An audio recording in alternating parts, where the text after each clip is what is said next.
Assalamualaikum warahmatullahi wabarakatuh. Selamat berjumpa teman-teman, selamat berjumpa kembali di channel saya Sudiono Mas Hadi, yang membahas secara kontroversi bahwa Tuban ada di wilayah Rembang pada abad-abad sebelum abad 18 begitu. Jadi yang sudah saya ceritakan di video saya yang sebelumnya bahwa tahun 1741 itu Rembang sudah berdiri, teman-teman. Kemudian tahun 1746 Tuban akhirnya diputuskan oleh Veriskel van Enhoff, HOOF itu. Kalau bahasa Inggris bacanya Hof ya, kalau nggak tahu kalau Belanda mungkin Hof juga. Jadi Van Enhoff memutuskan untuk Rembang masuk Tuban masuk wilayah Rembang, karena Tuban sudah mengalami kemunduran yang luar biasa hebat gitu. Kemudian Rembang akhirnya menjadi wilayah Kawedanan, enggak lagi kadipaten. Tapi kemudian setelah 5 tahun bergabung dengan Rembang, itu pun dengan Rembang, di bawah Rembang, itu pun Tuban tidak juga bisa menyesuaikan. Jadi semakin terpuruk. Kemudian akhirnya Belanda memutuskan untuk memindahkan Tuban ke Jawa Timur gitu.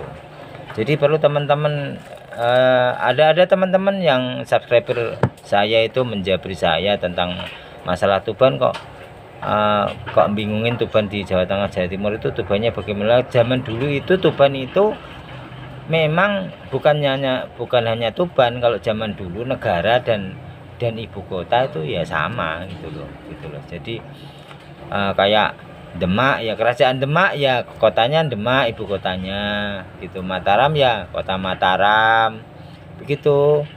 Jadi enggak kayak di sekarang ini kan, enggak, Indonesia ibu kotanya Jakarta. Kalau dulu enggak, makanya Tuban ya sekaligus nama kadipaten, ya sekaligus nama ibu kotanya. Dan posisi ketika dipindah ke Jawa Timur itu 1808.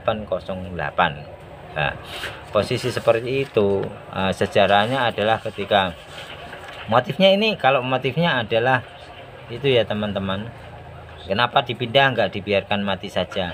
Kan otomatis kalau Belanda kita tahu kan, dia itu punya orang-orang yang berkualitas pun dimanfaatkan, karena memang itu kan apa ya istilahnya itu berguna gitu. Kalau itu jadi kalau logika kita kan mengatakan, loh Belanda itu jajah kita kok bikin sekolahan, kan dia butuh pegawai, dia butuh karyawan yang bisa disuruh, bisa membantu pekerjaan dia. Kalau semua orang itu enggak sekolah, enggak ngerti baca tulis, dia kan bingung apa-apa mengerjakan sendiri. Jadi dia perlu orang-orang, termasuk para adipati ini kan, yang membantu dia di dalam mengelola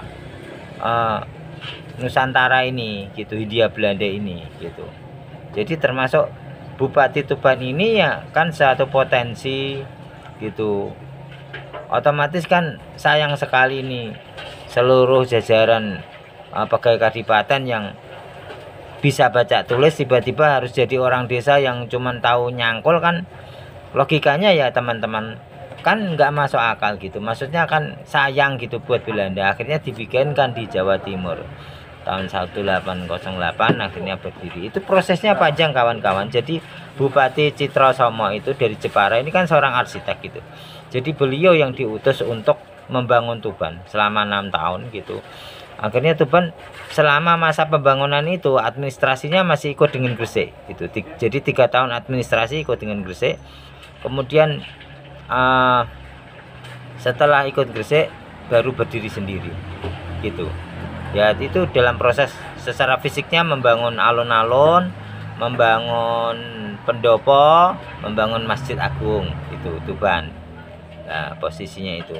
Jadi kemudian Citrasomo setelah selesai tugasnya di Tuban itu, dalam catatan Haji de Graaf itu dia pindah ke Lasem 3 tahun gitu. Kemudian dia balik lagi ke Jepara kan, tempat tugas dianya yang lama gitu kan. Karena memang dia kan orang dari daerah-daerah Jepara gitu.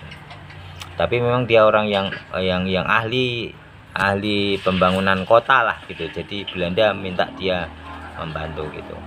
Nah, jadi itu sejarah dari Tuban. akhirnya jadi wilayah Jawa Timur gitu. Yang di sana itu nggak ada sedimentasi kan gitu. Jadi bahkan sampai sekarang kita bisa lihat Tuban yang sekarang itu masih abrasi gitu. Jadi diperlukan penahan gelombang gitu untuk itu di sana, karena memang kan kalau untuk perlindungan terhadap gelombang memang kalau di Teluk Muria itu lebih aman di Teluk Rembang ini, jadi antara Lasem dan Muria. Sementara itu teman-teman, nanti kalau ada permasalahan yang lain nanti saya tambahkan informasi-informasi lain, termasuk keadaan desa saya yang nanti saya video kan bahwa kondisi desa saya benar-benar memang mirip sebuah kota zaman kuno gitu. Jadi nanti ada sumur tua, nanti saya tunjukkan, tapi fondasinya itu agak sulit karena di bawah tanah, kadang kita harus bongkar-bongkar dulu. Nanti kalau sudah dapat hasil dari vlog ini mungkin saya bisa gitu membayar apa namanya orang untuk gali gitu kan. Dulunya juga pernah kelihatan, tapi kependam lagi sama sampah-sampah gitu. Jadi ya namanya masyarakat kan sedikit yang sadar sejarah gitu. Jadi di sini juga dulu ada guci, ada segala macam tuh, piring-piring pada pecah, nggak diurusin gitu. Banyak sekali di sini keramik-keramik gitu. Oke teman-teman, nanti saya cerita yang lain lagi, nanti terlalu panjang, nanti saya dikomplain. Oke, terima kasih telah mengikuti channel saya, telah menonton video ini. Semoga kita diberikan keselamatan, kesejahteraan, kebahagiaan, kedamaian, ketentraman selalu, sehingga kita bisa saling bertemu terus untuk menjalin komunikasi asuh. Assalamualaikum warahmatullahi wabarakatuh.